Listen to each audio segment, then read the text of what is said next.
Vriende, u is welkom om dan vanmôre die woord van die Here saam met my oop te maak by Matteus hoofstuk 4. Matteus die 4de hoofstuk, 'n gedeelte wat die Here ook die afgelope ruk op my hart gelê het en ook so die wonder wanneer 'n mens ook daar by die see is en wanneer 'n mens ook red op die vissermanne wat visvang, is dit ook so 'n gedeelte wat ook in daardie tyd wat die Here baie met my uit hierdie gedeelte kom praat het en wat ek ook dan graag vanmôre hierdie gedeelte met u wil deel. En ons gaan dan vanaf vers 12 af vanmôre saam lees, maar ek gaan geleentheid gee dat u die plek kry en dan gaan ek net vir ons ook dan net eers 'n gebed saam doen, dat ons ook net vanmôre die Here vra dat hy ook so met ons sal kom praat en dat hy ook net so ons harte sal open vir sy kosbare waarheid. U kan net so by sit, vriende, dan gaan ons 'n gebed saam doen. Here Jesus, baie dankie vir die wonderlike voorreg wat ons het om vanmôre ook so in die huis te kan wees en Here, dankie dat ons vanmôre kon opgestaan het en Here, dat ons ook so 'n dak oor ons kop het en dat ons ook vanmôre die ketel kon aangesit het en koffie of tee kon gemaak het en dan dat ons ook so klere het om aan te trek en dat ons ook so in 'n kar kon klim en ook so Here hiernatoe kon gery het na u huis toe en dankie dat ons vanmôre Here net u kan loof vir u goedheid en vir u getrouheid en Here, ons weet Here dat u ook so die een is wat al hierdie dinge vir ons voorsien uit die groote Vaderhand en ons weet Vader dat ons dit nie verdien nie, maar Here, dankie dat u dit vir ons gee. Dankie dat u die een is Here wat ook vir u kinders en ook vir u kerk sorg. Dankie dat ons vanmôre Here ook kan getuig dat u ook so elke dag in ons lewens betrokke is. Dat ons ook vanmôre soos die psalmdigter kan getuig wat sê, dag na dag draai ons deur, God is ons heil, Sela. En Here, ons wil net vanmôre vir u die lof en die aanbidding kom gee. Here, want u is waardig om aanbid te word. Here, u is die wonderlike God, u is die verlosser, u is die skepper van hemel en aarde. En Here, dankie dat ons vanmôre hierdie wonderlike voorreg het om as u kinders, u ons Vader te kan noem. Dankie dat ons vanmôre kan weet, Here, dat dit wat ons is absoluut net uit genade alleen. Dat ons hierdie wonderlike seëninge in Christus Jesus het. Dat ons vanmôre, Here, na u toe kan kom op grond van wat Christus aan die kruis van Golgotha vir ons gedoen het. Vir sy bloed wat gevloei het aan die kruis vir ons sondes. En Here, dat wanneer ons gered word uit genade uit, dat dit sy bloed is wat ons regverdig verklaar voor u, wat ons kinders van God maak, wat maak dat ons skoon en rein voor u staan, wat maak, Here, dat ons hierdie wonderlike geskenk van die ewige lewe het, wat beteken dat ons tot in alle ewigheid sal lewe saam met u. En dankie dat ons vanmôre ook, Here, vir u kan dank vir u kosbare woord. Dankie dat ons hierdie woord vrylik tot ons beskikking het. Dankie dat ons vanmôre daaruit kan lees en dat die Heilige Gees ook dit vir ons verstaanbaar maak, sodat ons dit kan inneem en dat ons dit kan deel maak van ons lewens en dat ons ook vir u, Here, op die einde van die dag 'n getuie kan wees. En ag Here, ons is soms skuldig daaraan dat ons, Here, hierdie woord afskeep, dat ons baie keer, Here, so besig raak met klomp ander dinge, dat ons nie meer tyd maak vir die woord soos wat ons moet nie, en wil U ons vanmôre daarvoor kom vergewe? Wil U vanmôre vir ons kom help, Vader, dat ons in hierdie tyd, Here, is nader aan U en U woord ook sal groei, dat U ons sal help om in hierdie tyd, Here, daardie brandendheid te hê, soos wat daardie Emmausgangers gehad het, toe hulle U woord gehoor het, dat daar 'n brandendheid in ons harte sal wees, om tyd eenkant te sit en met U woord om te gaan. Dankie ook, Vader, dat ons vandag soveel met die tegnologie kan doen en dat ons U woord kan versprei en dat ons U woord ook so, Here, kan deel en dit kan luister en kom bid ons dat U ons sal help om daagliks besig te wees met U woord. Ons wil vanmôre kom bid ook, Here, vir ons as gemeente. Ons is dankbaar, Vader, dat U ook so genadig is teenoor ons en dat U vir ons voorsien en dat U vir ons deurdra. En Here, dankie dat ons net vanmôre ons gemeente by U voete kan neerlê.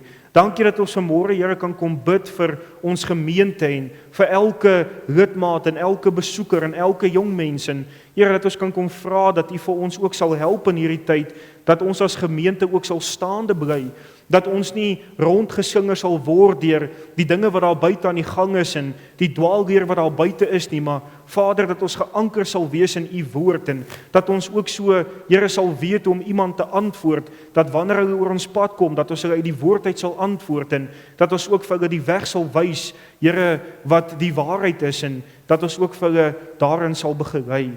Ons wil kom bid vanmôre dat U ook vir ons sal kom help. Here, ons dankie ook vir die finansies en Here, ons wil net vanmôre kom bid dat U ook vir ons daarin naby sal wees en ons beleef, Here, die geweldige uitdagings in ons land en ons beleef, Here, die ekonomie wat styg en ons beleef al hierdie dinge, die kospryse, die petrol, alles en Here, ons bely vanmôre dat ons so afhanklik is van U en ons wil kom bid vir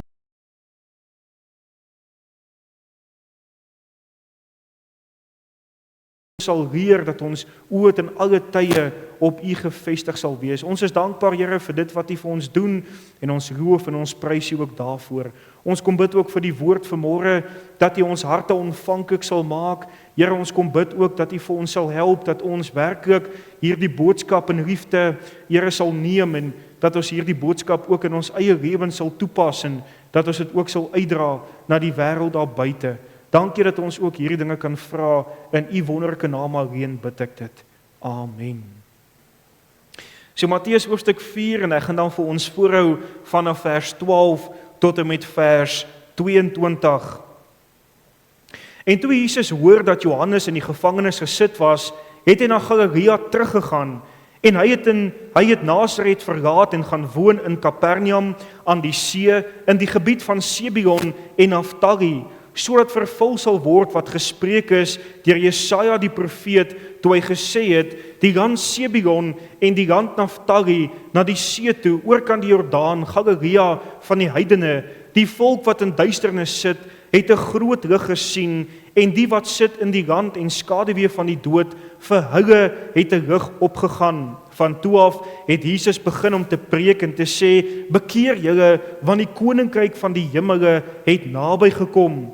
En terwyl Jesus langs die see van Galilea loop, sien hy twee broers, Simon, wat genoem word Petrus, en Andreas sy broer, besig om 'n net in die see uit te gooi, want hulle was vissers.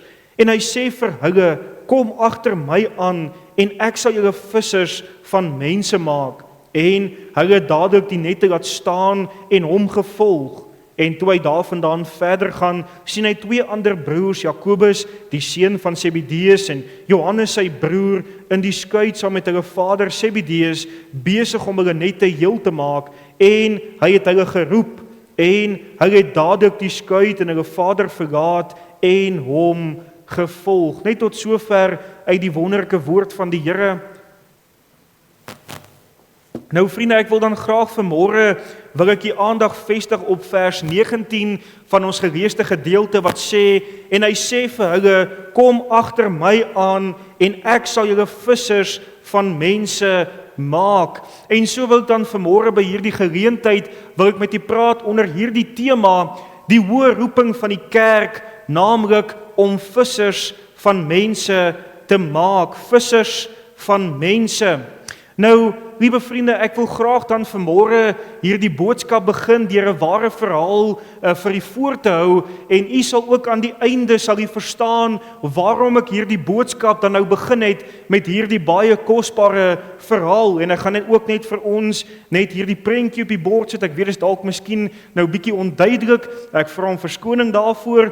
Maar jy sien vriende, daar word vertel dat by 'n gevaarlike seekus was daar ook dan nou hierdie rotse gewees, en hierdie rotse het veroorsaak dat baie skepe in die aand, wanneer hulle verby hierdie spesifieke gebied gegaan het baie van hierdie skepe die gevaar gelei om in hierdie rotse vas te seil, en het dit veroorsaak dat mense wat in hierdie skepe was, dan in die see beland het, en meeste van hulle het baie keer verdrink. Maar die goeie nuus is daar het ook dan nou by hierdie spesifieke gebied, het daar ook dan nou so 'n groepie mense, hierdie roeping op hulle hart gehad om by daardie seekus 'n reddingsstasie te begin. En hulle roeping was spesifiek gewees om hierdie mense wat in die see beland te gaan uithaal en hierdie mense te versorg en vir hierdie mense voeding te gee en hierdie mense te huisves en hulle ook dan nou so weer op hulle voete te kry. En vriende, hierdie klein groepie toegewyde mense was so erg oor hulle roeping gewees dat hulle dag en nag waak gehou het oor die see. Jy sien, dag en nag het hulle uitgekyk na mense wat dalk miskien daar in die see mag wees, besig om te verdrink. En as hulle gesien het daar is nood, het hulle dan dadelik hierdie see aangedurf en het hulle hierdie mense gaan uithaal en hierdie mense by hierdie stasie ingebring. En met verloop van tyd, vriende, het hierdie reddingsstasie bekend geword in die gemeenskap. Almal het begin praat oor hierdie stasie en oor hierdie mense wat hulle lewe opgeoffer het om ander te help. En baie van die mense in die gemeenskap het ingekoop in hierdie reddingsstasie. En hulle het ook gesê, maar luister, kom ons begin 'n raad, kom ons begin om hierdie mense te ondersteun en hierdie mense te help. En dis 'n goeie ding wat hulle gedoen het, vriende, want jy sien, hulle het hierdie reddingsstasie, het hulle die nodige toerusting voorsien, hulle het seker gemaak dat daar genoeg spanne is wat kan help in hierdie stasie. En ons vind ook dat later vertel hulle dat van hierdie lede in hierdie kommissie het dan ook gesê, maar luister, ons kan nie meer so klein gebou hê nie. Ons moet hierdie gebou opgradeer. Ons moet hierdie gebou bietjie mooi maak. Ons moet hierdie gebou moet ons moderniseer en die beste toerusting in hierdie gebou sit. En u dink dalk miskien by jouself, maar dis wonderlik, want dit is wat moet gebeur, dat daar moet hulp aangebied word vir hierdie mense, want hulle is besig om ander te help. Maar vriende, die hartseer is, daar word vertel ook, die hartseer is dat die mense wat deel was van hierdie raad, die mense wat deel was van hierdie kommissie, het naderhand so begin hou om hier by mekaar te kom by die stasie, dat hulle so gefokus was om te kuier in die stasie, dat hulle nie meer ag gegee het op die mense wat daar besig is om te verdrink in die see nie. So hierdie reddingsstasie was deur meeste mense omskep in 'n social club. En dit was nie meer 'n reddingsstasie soos wat dit moes wees nie. Daar was maar net enkele mense wat daarop uit was om mense te gaan help. Hierdie klein groepie wat hierdie stasie begin het bly volhard om mense te gaan help en mense uit die see uit te haal, terwyl die ander lekker daar binnekant in die stasie gesit het en gekuier het. Maar daar het 'n dag aangebreek, vertel die skrywer, dat daar was 'n geweldige storm gewees en een van hierdie skepe het teen hierdie rotse vasgeseil en daar het honderde mense op hierdie passasiersskip, vriende, wat gegaan het vir 'n vakansie, het in die see beland. Dink net jouself in hierdie ijskoue seewater waarin jy jouself bevind en hierdie mense het gespartel en hierdie groepie mense het gesien, maar daar is nood en hulle het uitgegaan. Hulle het hierdie mense ingebring, maar hier is die hartseer deel. Die mense wat daar by die stasie was, hierdie kommissie, toe hulle sien, hier kom mense in wat nat is, wat gewond is, en hulle sien hoe hulle meubels beskadig word met water, en met hierdie mense se klere, het hulle vir hierdie reddingswerkers gesê, wat doen julle? Julle is besig om ons krap, julle is besig om ons plek ook dan nou so te beskadig. Vat die mense na buite, laat hulle eers stort, en dan bring julle in. En jy sien, vriende, dis hoe gou 'n plek kan verander wanneer fokus verloor word. So gou het hierdie reddingsstasie wat 'n goeie doel gedien het, verander in 'n plek waar hy nie meer besig was om mense in nood te help nie. En vriende, hierdie verhaal sluit aan by hierdie opdrag wat die Here Jesus vir ons kom gee in sy woord om vissers van mense te wees.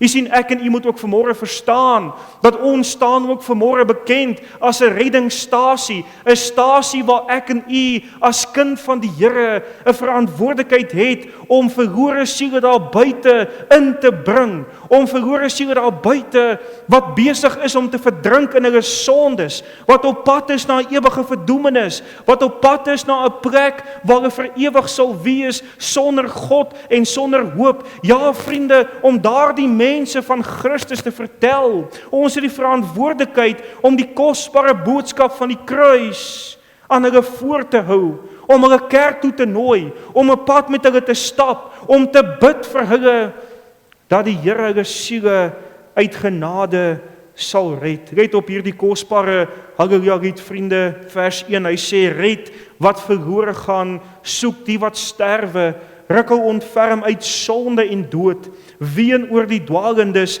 rig op wat struikel, bring al die liefde van Jesus so groot. Vers 4, red wat verlore gaan, Jesus verwag dit, krag tot die werk sal Gods Gees u verleen, ry dan die noue weg, almal geduldig, juis oor verdwaaldes, het Jesus geween. Spreuke 24 vers 11 sê vir ons duidelik, red die wat aan die dood gesleep word en die wat aan die slagbank wankel, hou hulle tog terug. En ek wil vanmôre vir u sê, liewe broer en suster, en u sal vanmôre dit saam met my kan stem, dat wanneer ons kyk na die wêreld daar buite, dan sien ons hoe die wêreld daar buite, hoe mense in nood verkeer. Ons sien soveel siele daar buite wat gebroke is, wat vasgevang sit in sonde, wat nie weet om daaruit te kom nie. Daar is soveel mense wat hierdie las van sonde dra. Daar is soveel mense wat besig is, vriende, om hulle lewe wat besig is om vernietig te word deur sonde, hulle huwelike, hulle gesinne wat gebroke is weens sonde. Daar is soveel siele wat daagliks sterwe sonder die Here Jesus. Wat daagliks sterwe, vriende, en hy daardie gedagte in sy kop gehad, miskien as ek dan by die Here kom, dan sal ek dalk miskien hoor, ek gaan hemel toe. Baie van hulle wat met daardie gedagte gesterwe het, dat omdat hy 'n goeie mens was, of omdat hy goeie dinge gedoen het, omdat die predikant vir hom gesê het, dat as jy hierdie dinge doen, dan gaan jy hemel toe gaan, terwyl God se woord sê, ons moet weer gebore word. En dis hoeveel baie mense, vriende, sterwe met daardie reën wat hy gehoor het, dat as hy 'n goeie mens is, sal hy hemel toe gaan, terwyl die woord sê, dat ons moet by Christus uitkom. En daardeur het ek en u nodig, vriende, wat vanmôre die waarheid weet. Ek en u wat vanmôre kan getuig, dat ons 'n kind van die Here is, wat weet wat die kruis van Christus my kom doen het, en daagliks vir my doen, het ons nodig om ander te vertel van die kruis, het ons nodig om ander te waarsku. Baie mense sal vandag sê, maar luister, dit is nie my roeping nie. Dit is die predikant of die sendelingsroeping. Nee, my vriend, u sien, ek as kind van die Here, elke kind van die Here wat vanmôre hier sit, het die verantwoordelikheid, het die roeping om 'n visser van mense te wees. Want die dag toe God jou kom red het, het jy 'n visser van mense geword. En die hartseer is, vriende, meeste kerke het vandag hierdie roeping verloor. Jy sien, meeste kerke is vandag gepla oor hoe groot die kerkgebou kan wees, hoe mooi die kerkgebou kan wees, hoeveel geld hulle in die bankrekening kan kry, en dan kry 'n mens ook waar meeste pastore of meeste predikante kyk wat se sportskar hy kan ry, as wat hulle geplaas oor verlore siele wat bereik moet word met die evangelie boodskap. En jy sien, vriende, dis hoekom die Here ook ons kerk in die lewe geroep het. Die suiwer evangelie boodskap van die kruis wat verkondig word, maar vriende, die hartseer is, hoe gou kan dit gebeur dat ons begin wegbeweeg daarvan af, dat ons begin om ander dinge bo dit te plaas, geld na te jag in plaas van om God se woord te verkondig.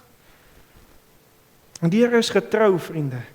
Net soos wat die Here ons in die verlede gedra het, sal die Here ons nou ook dra, maar jy sien, ek en u die verantwoordelikheid om getrou te bly aan God se woord. En die vraag vanmôre is, vriende, waarmee is ons as gemeente besig? Staan ons vanmôre as gemeente bekend as 'n reddingsstasie wat besig is om die evangelie boodskap te deel, om siele te nooi, om kerk toe te kom, om die woord te hoor, of het ons vanmôre 'n social club geword, waar ons so gefokus is op ander dinge, waar ons mense wat by die deure inkom, wat in nood is, wegjaag, en aangaan met ons lewens, om met hoogmoed ons harte dalk mag gevul het. Vriende, mag ons vanmôre ag gee op hierdie boodskap, mag ons vanmôre besef, dat Christus het ons geroep vir hom, om vissers van mense te wees, en mag hierdie gemeente bekend staan as 'n reddingsstasie, 'n hospitaal vir siekes, wie se siele genees kan word deur God se woord. En so gaan ons dan vanmôre, vriende, kyk na hoe ryk 'n visser van mense.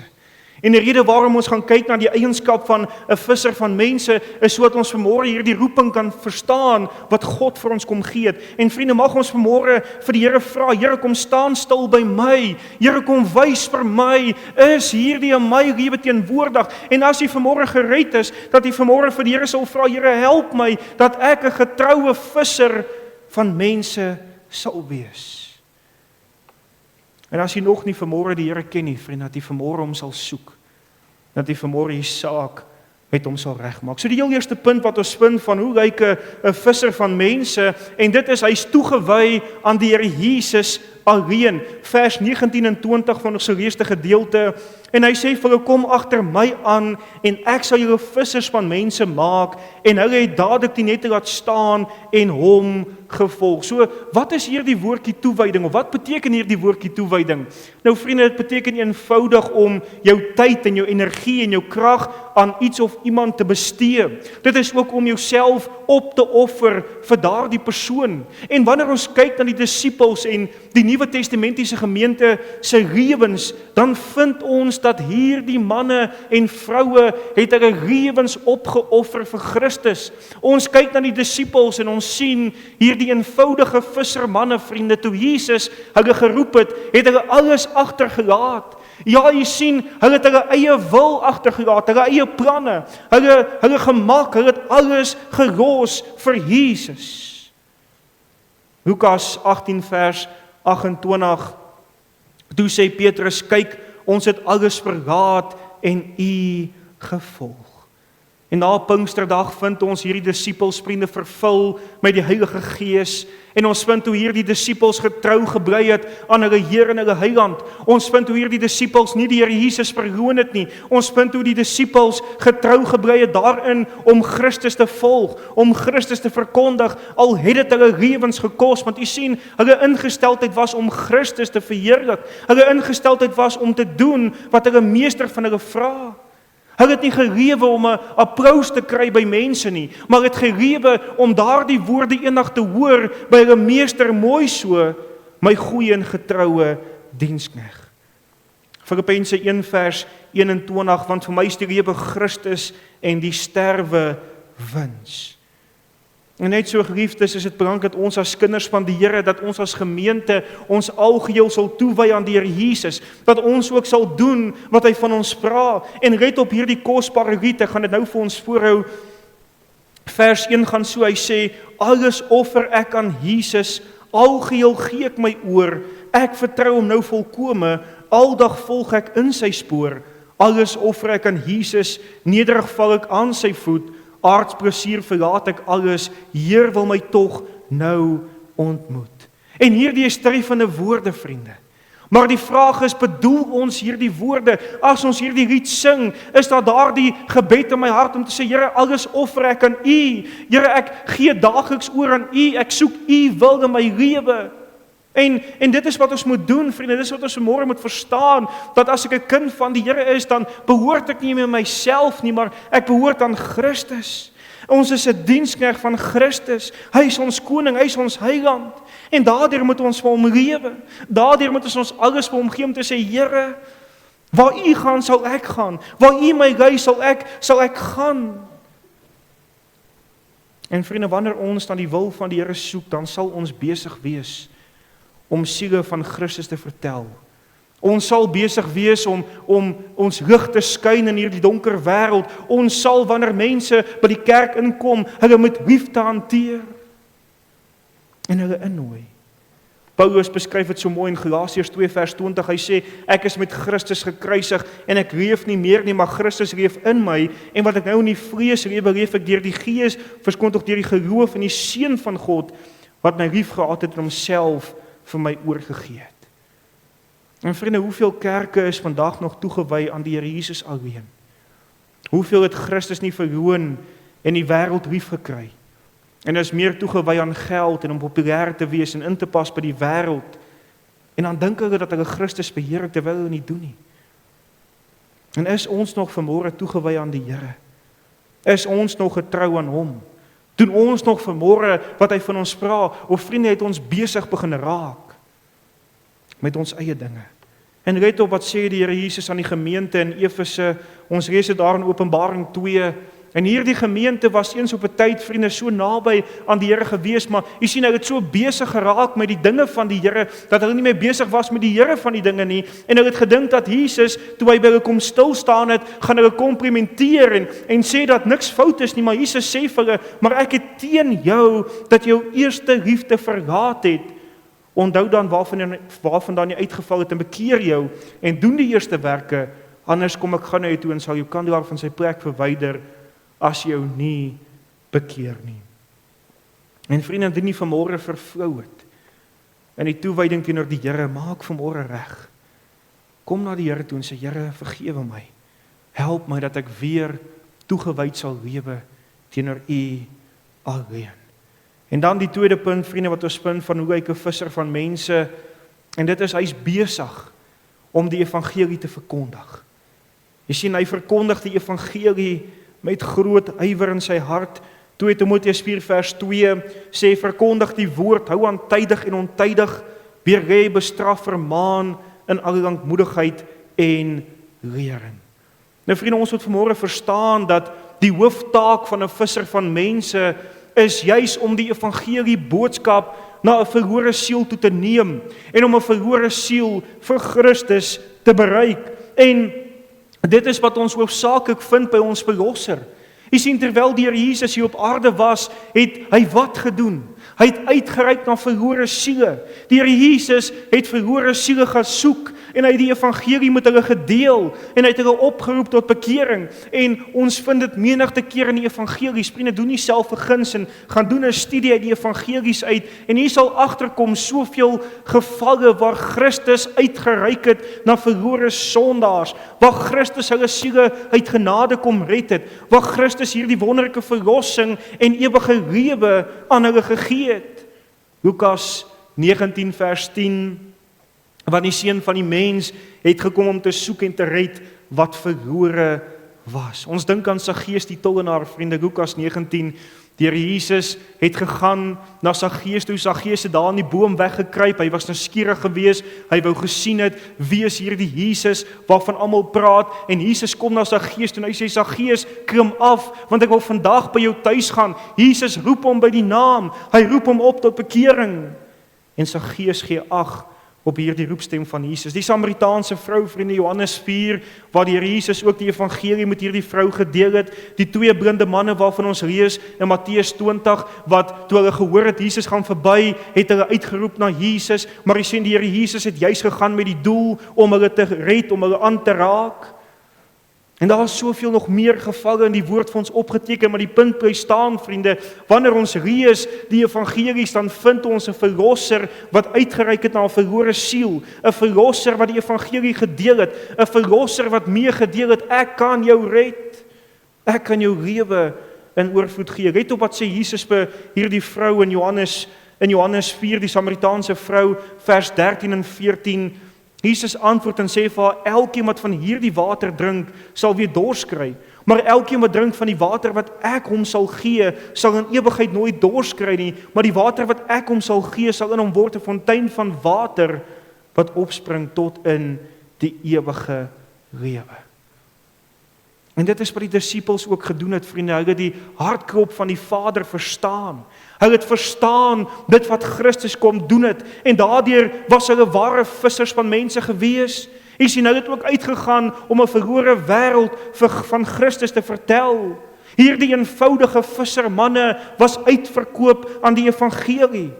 Ja, vriende, hulle het ook nie geskaam vir die evangelie nie. Hulle het ook nie geskaam vir die boodskap van die kruis nie, want hulle het geweet, daarin is krag. Daar is krag in die bloed van die lam. Die bloed van die lam kan 'n gebroke hart weer heel maak, kan 'n sondige hart verander.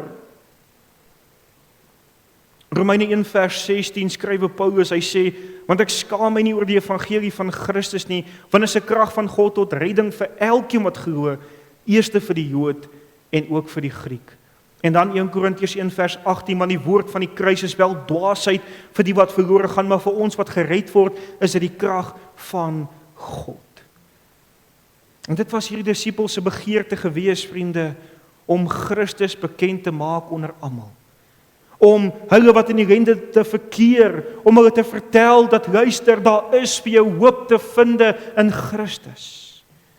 Filippense 1 vers 20, volgens my reikhalsende verwagting en hoop, dat ek in niks beskaam sal word nie, maar dat Christus met alle vrymoedigheid, soos altyd so ook nou, groot gemaak sal word in my liggaam, of dit deur die lewe of deur die dood is.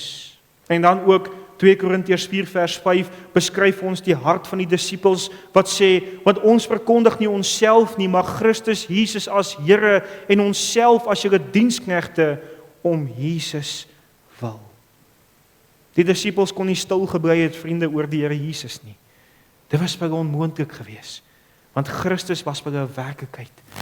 Hulle lewens was 'n getuie geweest vir ander. Hulle kon gesien het wat Christus kom doen het in hierdie manne se lewens.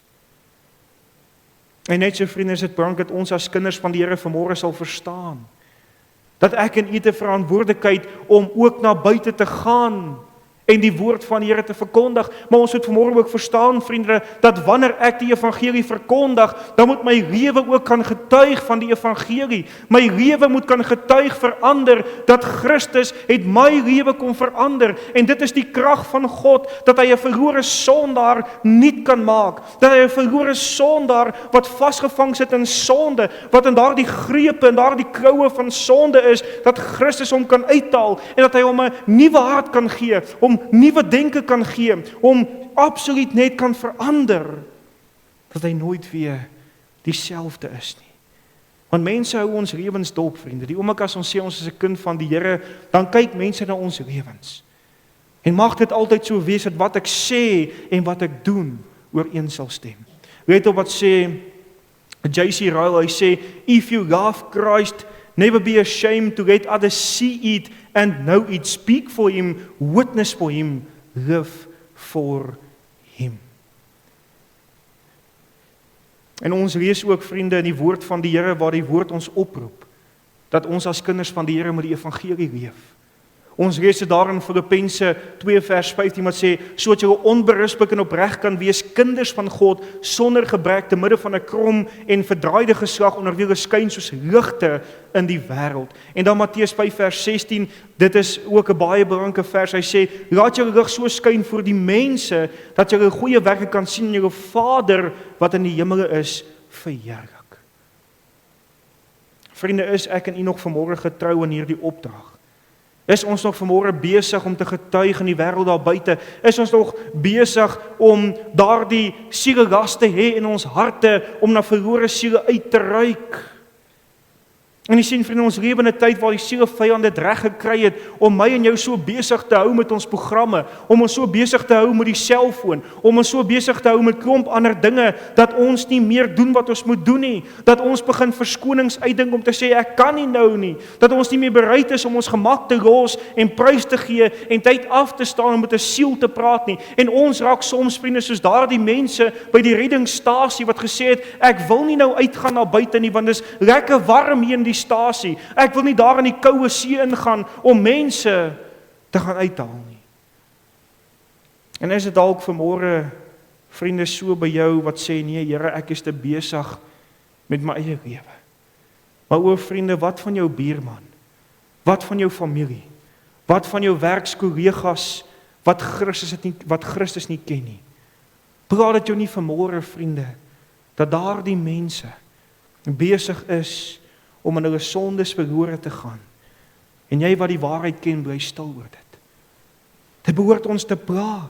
Dit behoort ons benoud te maak, vriende, om te gaan na daardie mense en met hulle te praat en vir hulle te bid. En ons gaan dit by ons laaste punt sien, maar ek wil net gou vir ons hier die volgende riet voorhou. Dit is Haggai 234 vers 1. Moet ek gaan met leë hande? Moet ek so my Heer ontmoet? Nie een dag aan hom gewy nie, niks te offer aan sy voet. En dan die koorgedeelte, moet ek gaan met leë hande, moet ek so my Heer ontmoet, nie een siel gelei na Jesus, niks te offer aan sy voet. Dan vers 4, o Gods kinders, wees tog wakker, haas u werk, dit is nog dag, smeek en stry vir kosbare siele, eerlank is dit ewig nag. En mag ons vanmôre die erns van hierdie saak besef, vriende. Mag ons opnuut vanmôre aanmeld vir diens, om te sê, Here, hier is ek, gebruik my. Here, ek wil U vertrou vir 'n siel se redding, dat U 'n siel sal red, dat U vir my sal wys waar nood is, sodat ek met daardie persoon kan praat. Maar die laaste punt, vriende, wat ons vind van 'n visser van mense, en dit is, hy volhard op sy knieë in gebed. Kolossense 4 vers 2 tot 3, volhard in die gebed en waak daarin met danksegging en bid tegelykertyd ook vir ons, dat God vir ons die deur van die woord mag open om te spreek van die verborgenheid van Christus, waarvoor ek ook in boeye is. En ons moet vanmôre verstaan, vriende, dat gebed uiters belangrik is. Dat veral wanneer dit kom by evangelisasie en by die redding van siele, dat gebed 'n kardinale rol speel. Dat gebed, vriende, ook so vir ons vanmôre moet aanwakker, dat ons nie hierin sal versuim nie. Dat ons vanmôre sal verstaan dat sonder die Here is alles te vergeefs. En let op wat skrywe Paulus in 1 Korintiërs 3 vers 6 tot 7. Hy sê, ek het geplant, Apollos het nat gemaak, maar God het laat groei. Soos hy dan wat plant of hy wat nat maak, niks nie, maar God wat laat groei. Want jy sien, vriende, die disippels het besef dat sonder God is alles te vergeefs. Hulle het besef dat dit God is wat werk. Hulle het besef dat dit God is wat die saad wat gesaai word. Dis die Here wat daardie saad ontkiem. Dis die Here wat daardie saad laat groei in harte. Dis die Here wat harte van klip verander. Dis die Here wat 'n siel ontvanklik maak. Dit is die Here wat iemand wat verblind is deur sonde en misdade sy oë open, sodat hy die waarheid kan sien en die waarheid kan verstaan. Dit is die Here wat weet waar nood is, wie die woord nodig het om te hoor, en dan ons lei om die woord daar te gaan verkondig. Daardeur, wat vind ons het die disippels gedoen? Wat het die Nuwe Testamentiese kerk gedoen? Hulle was op hul knieë gewees. Hulle het God se aangesig gesoek. Hulle het verlore siele by die voete van die Here neergelê. Hulle het God vertrou vir die redding van siele. En ek wil net so 'n paar aspekte vir ons noem, vriende, wat ons vind, wat hierdie gebed behels, hoe die disippels op hulle knieë gebly het en gebid het vir sekere sake. Ons vind eerstens dat die disippels het gebid vir geleenthede om die woord te deel. Ons lees dit daar in Efesiërs 6 vers 19 tot 20, en vir my, sodat 'n woord my gegee mag word as ek my mond oopmaak, om met vrymoedigheid die verborgenheid van die evangelie bekend te maak, waarvoor ek 'n gesant is in die kettinge, sodat ek daarin vrymoediglik mag spreek, soos ek moet spreek. En dan ook Kolossense 4 vers 2, wat ek nou vir u voorgehou het, waar Paulus sê vir die gemeente in Kolosse, dat hulle moet ook bid vir hom, dat die Here vir hom 'n woord sal gee, sodat hy dit met ander kan deel. Maar tweedens vind ons ook, vriende, hulle het gebid, dat die Here die harte van mense sal oopmaak, vir die evangelie. Ons lees dit daar in Handelinge 16 vers 14, en 'n vrou met die naam van Lydia, 'n purperverkoopster van die stad Thyatira, 'n godsdienstige vrou, het geluister. Die Here het haar hart geopen om ag te gee op wat deur Paulus gesê is. En dis wat Paulus en Silas gedoen het voor die tyd in die gemeente. Hulle het gebid, Here, daar waar iemand nou gaan, daar waar Paulus gaan, daar waar Silas gaan, sal U daardie mense se harte ontvanklik maak vir die woord. En dis wat God gedoen het. Hy het hierdie vrou se hart geopen, U lees dit self daar. Hy het haar hart geopen en sy het geluister en sy het tot bekering gekom. En dan derdens het hulle gebid dat God Silas sal red en verheerlik sal word. Handelinge 2 vers 47, terwyl hy God geprys het en in guns was by die hele volk, en die Here het daagliks by die gemeente gevoeg, die wat gered is. Die Here het getrou gebly, vriende, hy het siele gered, en siele het by die kruis uitgekom, siele het by die gemeente aangesluit, en die Here die eer gekry. Ek hou vir u voor wat skrywe Billy Graham, hy sê, gebed is van kardinale belang in evangelisasie. Net God kan die hart verander van iemand wat in opstand teen hom is. Dit maak nie saak hoe logies ons argumente is, of hoe vurig ons appelle is nie, ons woorde sal niks bereik tensy God se gees die weg voorberei nie. En daar is soveel voorbeelde, vriende, in die woord opgeteken, van hoe hierdie gemeentes, hoe hierdie kinders van die Here God vertrou het, gebid het, waar die Gees hulle gelei het, het hulle gegaan. En daardeur is dit belangrik dat ons ook vanmôre as kinders van die Here en as gemeente gedurig op ons knieë sal wees. Vriende, dat ons sal bid vir die woordbediening, dat ons sal bid vir geleenthede om die evangelie te deel, dat ons sal bid vir die redding van kosbare siele. En daar word vertel, vriende, dat daar het studente eendag vir Charles Spurgeon ook so besoek by sy kerk en hulle het ook dan nou oggend en 'n aanddiens gehad en dit was met die aandgeleentheid wat hierdie studente ook daar by die kerk aangekom het en die koster van die gemeente het hierdie studente verwelkom en die studente vra toe, maar meneer, waar is die res van die mense? Is ons die enigstes by die kerk? En hierdie koster sê toe vir hulle nee, maar die res van die mense is besig om daar in die gebedskamer te bid vir die diens. En hulle sê toe, maar dis wonderlik en hulle vra toe, maar kan ons hulle ontmoet? En hulle sê nee, maar hulle bid die hele diens deur. Hulle bid nie net nou nie, maar hulle bid selfs deur die diens wanneer Spurgeon preek. En jy sien vriende, dit was die geheim gewees in Spurgeon se kerk, is daar was mense wat besig was om te bid voor die tyd, vir die siele wat inkom, dat hulle die woord sal hoor, dat die gees in harte sal werk, dat hulle wat Christus nie ken nie, dat hulle tot bekering sal kom, en dat hulle wat in Christus behoort, dat hulle dieper in die Here sal groei. En dis presies wat gebeur het. God het gewerk in daardie gemeente. Siele is gered, kinders van die Here het nader in die Here gegroei en God was verheerlik geweest. Want dit is die krag van gebed, vriende. Dis wat gebeur wanneer manne en vroue op hulle knieë voor die Here verootmoedig, wanneer hulle op hulle knieë hulle afhanklikheid van God bely, wanneer hulle die aangesig van God soek, wanneer hulle dag en nag intree en te sê, Here, sal U hierdie siele red? Here, sal U vanmôre die woord seën? Sal U vanmôre werk in harte?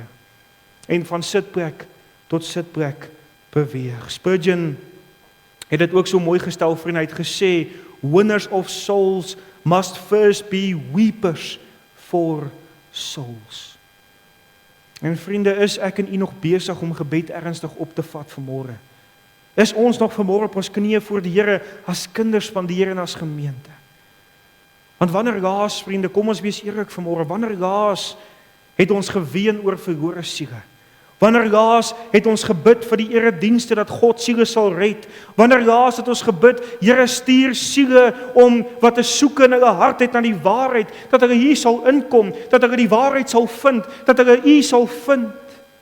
Dat kinders van die Here wat ook op soek is na om 'n voeding te kry vir hulle siele, dat hulle sal kom om die woord te hoor in waarheid. Wanneer laas, vriende, het ons ook gebid, Here, verander my hart. Here, vernuwe my. Here, rus my toe. Here, stuur my en gebruik my in die diens. En vriende, ek wil afsluit deur hierdie kosbare lied vir U voor te hou. Ek het al menigte kere hierdie lied voorgehou, maar dit bly vir my so van toepassing wanneer dit kom by dat ons die evangelie moet deel, wanneer ons moet bid vir dat die Here ons moet stuur en dat die Here ook so siele moet red. Vers 1 gaan so, hy sê, lead me to some soul today. Oh, teach me, Lord, just what to say. Friends of mine are lost in sin and cannot find their way. Few there are who seems to care and few there are who pray. Melt my heart and fill my life. Give me one soul today. Lead me to some soul, I pray. Thy great commission I'll obey. I must tell men going to hell that Jesus is the way. Men must know before they die that Christ alone can save. Give me power to witness, Lord, and faith to make me brave. Mag dit ons gebed wees elke dag. Om te sê, Here, help my. Help my om vir daardie siel wat oor my pad gestuur het, die evangelie te deel. Here, help my dat as ek vandag met hom gaan praat, dat U sy oë sal open, dat U sy hart sal open en dat hy tot bekering sal kom. Vriende, ons gee soms op mense, ons raak soms moedeloos, ons raak soms moeg, maar U sien, ons het nodig om daardie siel by die Here te los, want vir die Here is niks maar niks onmoontlik nie. Ek sluit af, ons het vanmôre gekyk, vriende, na hierdie hoë roeping van die kerk, naamlik vissers van mense. Ons het gekyk hoe lyk 'n visser van mense, hy is toegewy aan die Here Jesus, hy het 'n ywer om die evangelie te deel, hy bly op sy knieë en bid vir verlore siele en vir geleenthede om die woord te verkondig.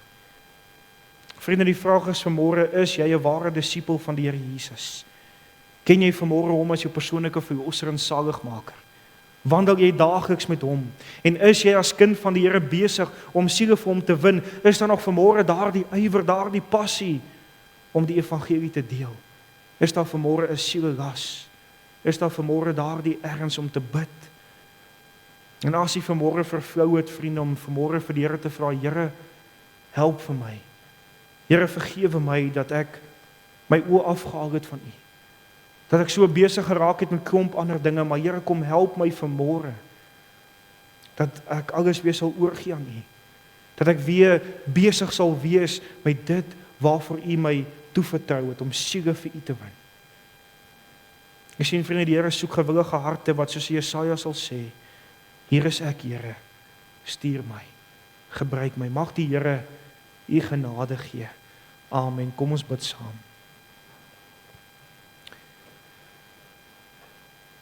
Here, dankie dat ons vanmôre ook na hierdie woord kon geluister het, en Here, dankie dat ons vanmôre opnuut kon herinner word aan die roeping wat U op ons kom toevertrou het as kerk en as kinders van die Here.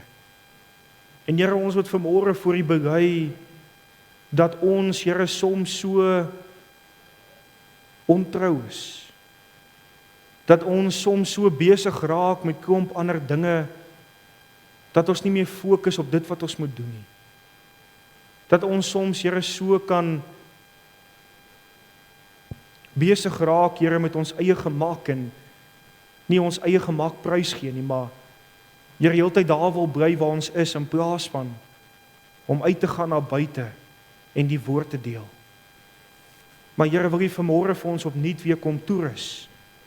Wil U vanmôre opnuut weer vir ons daardie ywer kom gee? Wil U opnuut vanmôre, Here, deur die Heilige Gees ons kom bekragtig, sodat ons ook, Here, kan uitgaan en vir U 'n verskil kan maak en vir U 'n getuie kan wees. Wil U vanmôre, Here, vir ons kom help, dat ons oë op U sal vestig gedurig deur. Wil U vanmôre vir ons kom help, Here, dat ons ook so by hierdie Nuwe Testamentiese gemeente sal leer. Dat ons vanmôre, Here, ook so op ons knieë sal wees, op ons knieë die stryd sal stry, op ons knieë afhanklik sal bly, en op ons knieë U sal aanbid, en die lof en die eer vir U sal gee, wanneer 'n siel tot bekering kom. En ag Here, wil U ook so saam met ons gaan, deur die res van hierdie dag, en ook die week wat voor lê, en wil U vir ons kom help in hierdie week, Vader, dat ons hierdie woord sal uitleef. Dat ons in hierdie week, Here, U sal vertrou, vir 1 siel, vir 2 siele, vir 3 siele, met wie ons kan praat. Dankie dat ons ook hierdie dinge kan vra. Dankie dat ons ook vanmôre kan weet, Here, dat ons 'n verlosser het. Dat hy die een is wat regeer. Dat hy die een is, Here, wat ook weer gaan terugkom, om ons te kom haal. En dat hy ook die een is, wat 'n verlore sondaar nie kan maak. Dankie dat ons hierdie dinge kan vra in U naam alleen bid ek dit. Amen.